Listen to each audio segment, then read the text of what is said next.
Hello, movie friends. Well, I just saw No Other Choice, and I can't stop thinking about three things. No Other Choice is directed by Park Chan-wook, and it stars Lee Byung-hun and Son Ye-jin.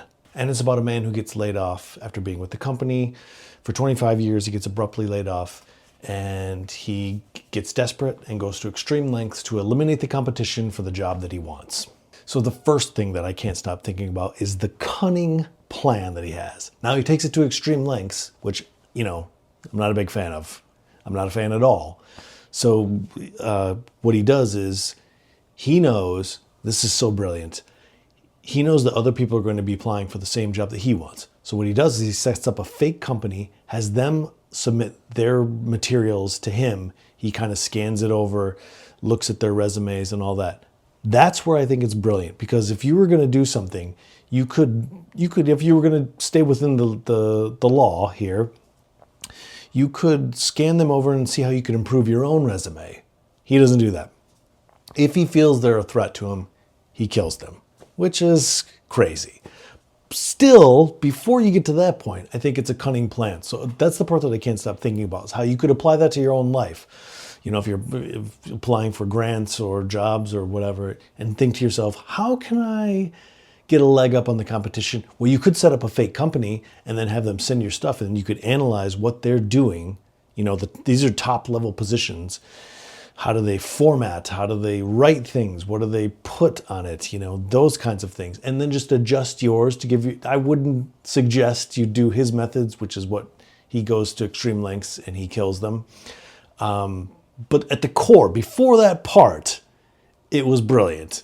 So that's what I can't stop thinking about. I think that's something that makes this interesting. I don't remember seeing this in any other film. Doesn't mean it hasn't happened, but I haven't seen it. So that's the first thing. The second thing I can't stop thinking about is the multi-genre nature of this film and whether or not it works. And to be honest, I don't have an answer for you because I don't know.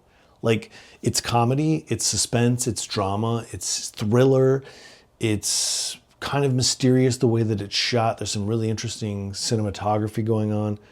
I don't know whether, here's what I would say. It works because he pulls it off in terms of I didn't watch it thinking, oh, this is not working. Is it a comedy? It doesn't know what it is. I didn't walk away from it thinking that.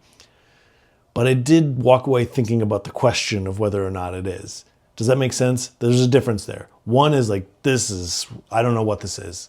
And the other is I liked it. I thought it was really good.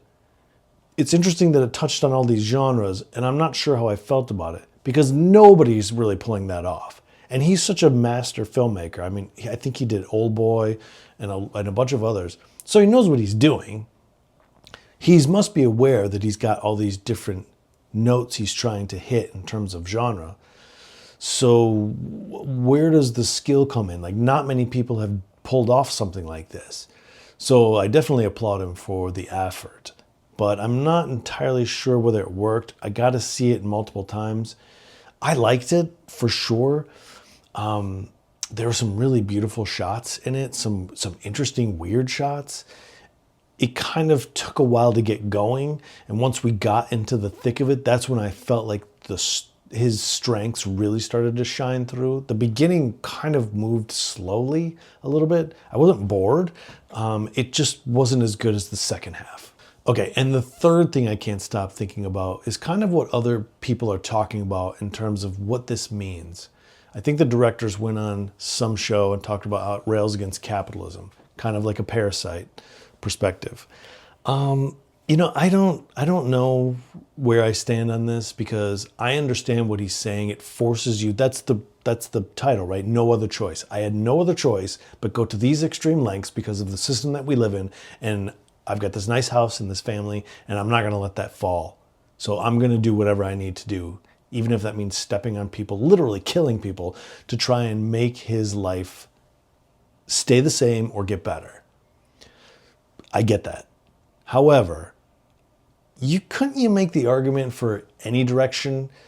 Is any ism really, I don't want to get into a political thing here, but you have a concentration of power in smaller hands. That fits under a lot of definitions for different isms. I think you could make the argument that this film, he loses his job to an American company. The company abruptly lays people off. They've got this technology that doesn't require as many people. Couldn't you also make the argument that artificial intelligence or technology is the real culprit here? I mean, think about this. Remember in Network, when Ned Beatty says, "You have meddled with the primal forces of nature, Mr. Beale, and you will atone."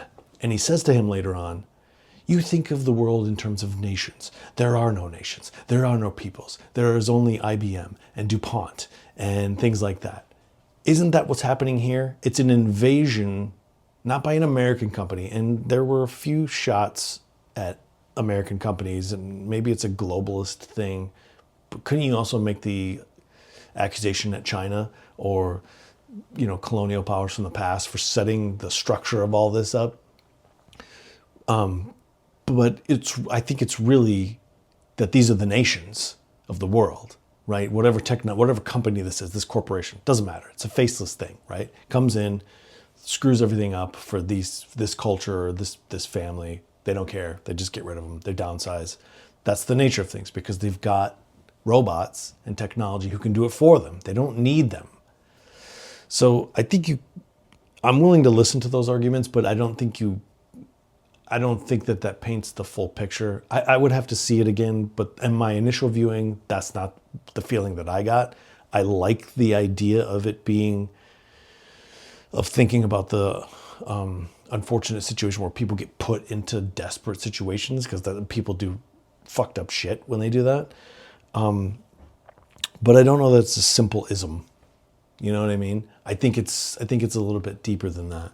And I think I like the idea of applying the redesignation of the nations as corporations.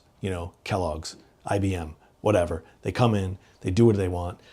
Those are the nations now. That's you. What does he say in that thing? You think the Russians get out their Karl Marx when they sit down they get out their statistical analysis things and figure out the second quarter wave and how they can improve it. It's just like everybody else. So I think there's something to what people are talking about, but I don't know that it's the right villain, if that makes sense. Okay, what did you think? Did you like it? Am I hitting on anything? What were the takeaways for you?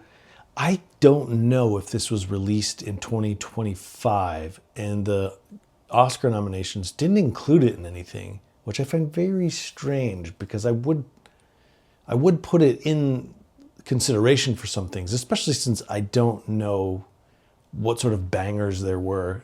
I hate to use the word bangers, but I just did. So we'll just deal with it together. But I think it should be in the discussion if it's not. I mean, he's a great director. Even if I'm not entirely sure how I feel about the multi-genre thing or anything else, it is funny at certain times, and it is thrilling, and it is dramatic in a good way. I mean, you're watching a master here make a film. So even if I don't connect with everything on the first viewing, it doesn't mean that I don't think it should be in the conversation. I think. What do you think? So put it below.